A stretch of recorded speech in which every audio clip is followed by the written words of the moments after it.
I am Ferdinand Marcos, and I am the President of the Republic of the Philippines. I stand today on behalf of 110 million Filipinos. Hello everyone, hello people, and hello universe. It's me again guys. Ayan, kung nakikita nyo, nakikita ko, yan po si spokesperson Jean Fajardo ng PNP.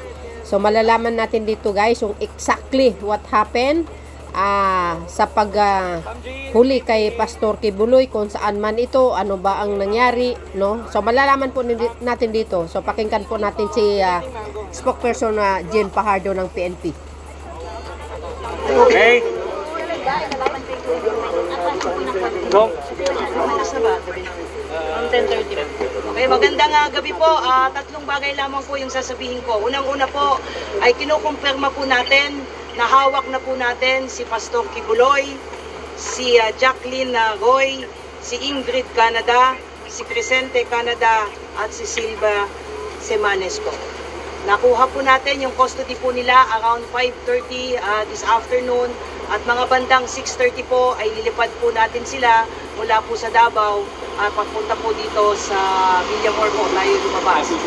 Lumapag po sila ang C-130 lulan po nitong mga nasabing individual, at nakakating po sila dito sa Villamor na around 8:30 ng gabi, at nakakating po tayo dito sa custodial facility na mga around 9:10 ng gabi po. Sa ngayon po ay nag-undergo po sila ng booking process. Kasama na po dyan yung fingerprint at mugshot, at natapos na rin po yung physical and medical examination. At nangyari po itong pangyayari po na ito dahil kanina pong mga bandang 1:30 po ng hapon ay nagkaroon po ng negosasyon para po sa mapayapa po nilang pagsuko, dahil binigyan po natin sila ng ultimatum. Nang within 24 hours po ay kailangan po nilang sumuko, at nagkaroon po ng negotiation. So, ito po ay joint efforts po ng PNP and AFP. Ma'am, sa loob po ba ng sila sa loob ng Kingdom of Jesus Christ sumuko? O doon po mismo sumuko? Yes po.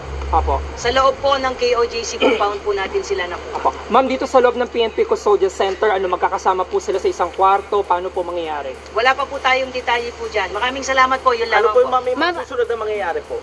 Ongoing po yung processing po ngayon dahil 5 katao po yan.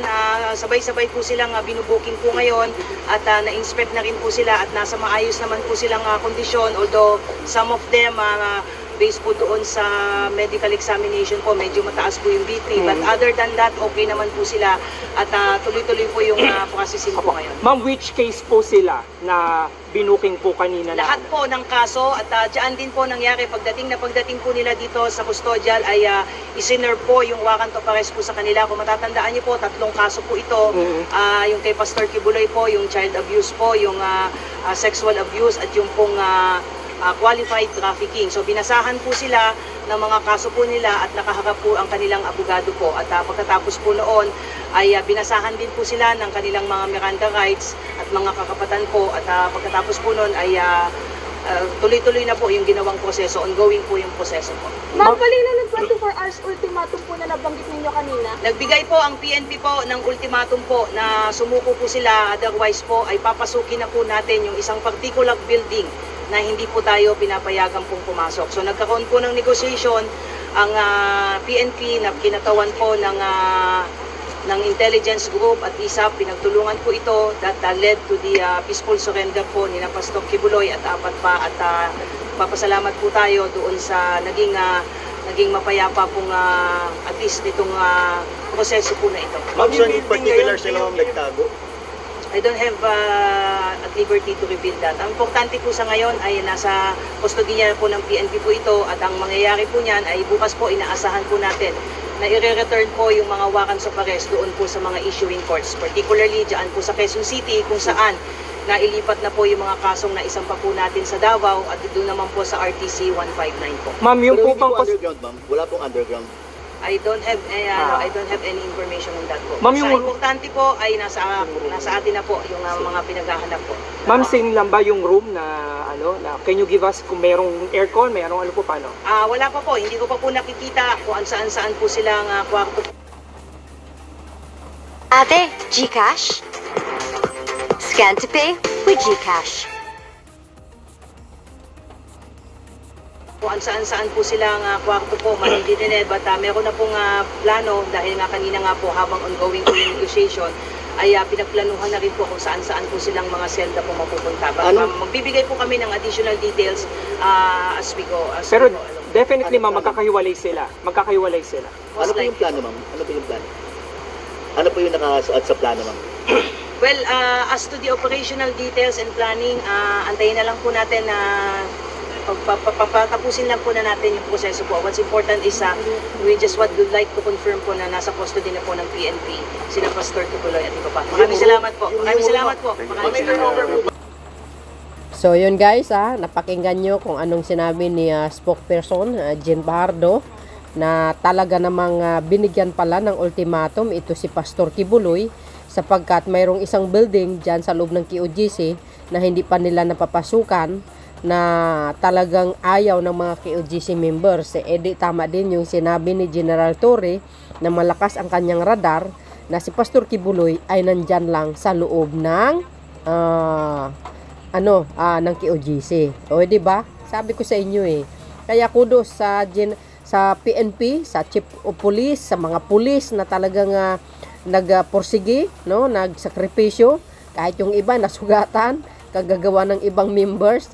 At saka siyempre si General Torre, dahil siya po ang nangunguna para lang halughugin ang buong QOGC compound. And of course guys, kudos naman talaga sa Marcos administration. Ganun talaga ang buhay, no? Ibig sabihin, kung wala ka talagang pagkakasala, di ilaban ni Pastor Kibuloy sa korte. Total naman marami siyang abogado, di ba? Patunayan niya na talagang wala siyang pagkakasala. Pero kung na-found out naman talaga na mayroon siyang pagkakasala sa batas, natural guys, no? Wag na kayong iiyak pa, mga QOGC members. Dapat lang panagutin niya kasi batas is batas, mga bes. Okay? Natural, may kaparasuhan talaga yan. No one is above the law. Okay? Kung sinabi nyo, pangit ang administrasyon ngayon, dyan po kayo nagkamali. Kasi sa panahon ni Digong, tawag dito kumbaga, kinanlong niya talaga si Kibuloy dahil best friend ngayon, iba ngayon, may pangil talaga ang batas sa Pangulo, sa Marcos administration. Wala tayong magagawa magkaiba ang level ng pamumuno ng mga pangulo sa mundo.